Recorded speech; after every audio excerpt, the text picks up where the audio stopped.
हाँ मैंने जो भारत की सेना की कमजोरियों के मतलब चीन और अमेरिका की कंपैरिजन में हमारी सेना कितनी कमजोर हो गई है और कैसे इम्प्रूव कर सकते हैं किन किन कानूनों से, उसके ऊपर जो वीडियो बनाया तो उसमें कुछ एक सवाल आए थे। मैंने एक एसेशन किया था कि यदि चीन और पाकिस्तान मिल जाते हैं, मतलब चीन अपनी सेना नहीं भेजता लेकिन पाकिस्तान को सिर्फ हथियार देता है और पाकिस्तान की सेना भारत पे हमला करती है, चीन के सारे आधुनिक हथियार, ड्रोन, क्रूज मिसाइल, सबसे इंपॉर्टेंट है वो क्रूज मिसाइल है, और सऊदी अरेबिया यदि पाकिस्तान को पैसे देता है सारे हथियार खरीदने के लिए, और चीन है वो हथियार देता है और सैटेलाइट हेल्प देता है चीन को, तो और अमेरिका हमें 3 महीने बाद में मदद करता है लेकिन 3 महीने देरी कर देता है मदद करने में। तो उन 3 महीने में पाकिस्तान की सेना है वो कश्मीर, ये कलकत्ता और मद्रास तक पहुंच सकती है, ये मैंने एक एक्सप्लेन किया था। तो कुछ एक क्वेश्चन आया कि यदि चीन और पाकिस्तान ऐसा कर सकते हैं तो आज क्यों नहीं कर रहे हैं। तो उसमें यह है कि चीन को एक लॉन्ग टर्म नुकसान होने का भय है। वो भय क्या है कि यदि भारत पाकिस्तान के साथ, अमेरिका के साथ मिल गया, अमेरिका का एकदम पिट्ठू बन गया, अमेरिका का चमचा बन गया, तो चीन को बहुत नुकसान हो सकता है। कैसे चीन को नुकसान हो सकता है कि फिर अमेरिका है वो भारत का ऊंट की तरह उपयोग करेगा,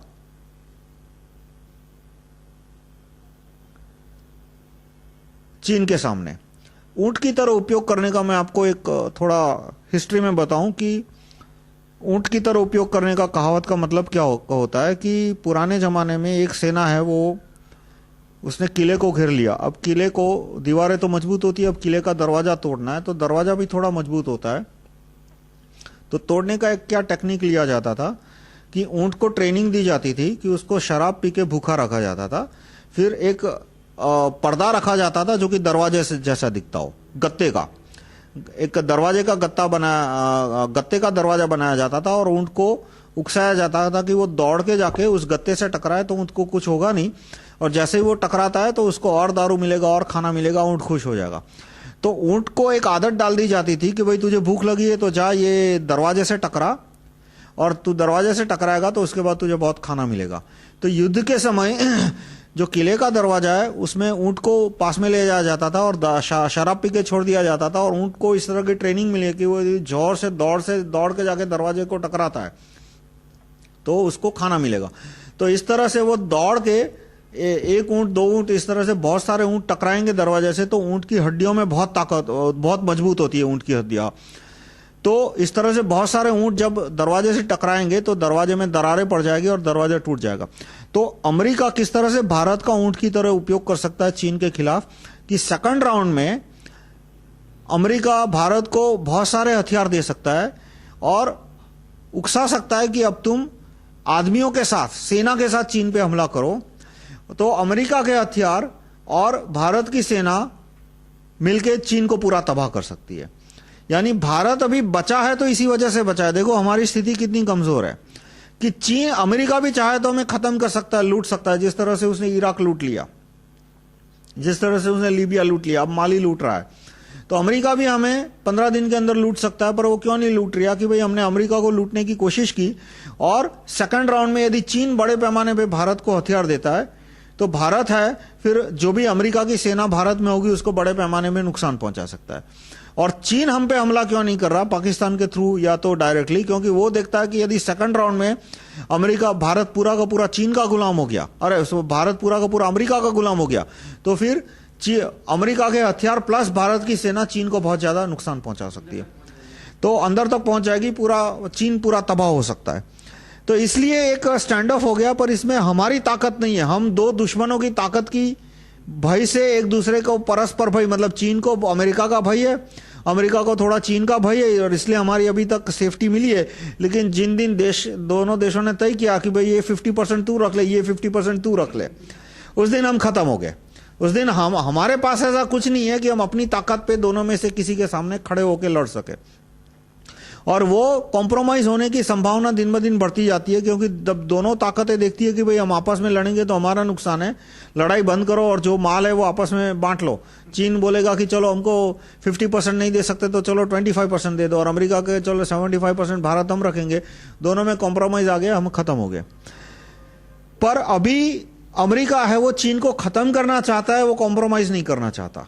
वो चीन को पूरी तरह खत्म करना चाहता है, जिसने उसने इराक को पूरी तरह खत्म कर दिया, जिसने लीबिया को पूरी तरह खत्म कर दिया। इस तरह से वो चीन को पूरी तरह खत्म करना चाहता है, इसलिए वो इस तरह का कॉम्प्रोमाइज नहीं कर रहा कि भाई 25% भारत तुम रख लो, 75% हमें दे दो। इसलिए तो आपके सवाल था कि भाई भारत कि चीन और पाकिस्तान की सेना आज की डेट में हम पे हमला क्यों नहीं कर रही, इसलिए क्योंकि उन्हें डर है कि भाई अमेरिका पूरा का पूरा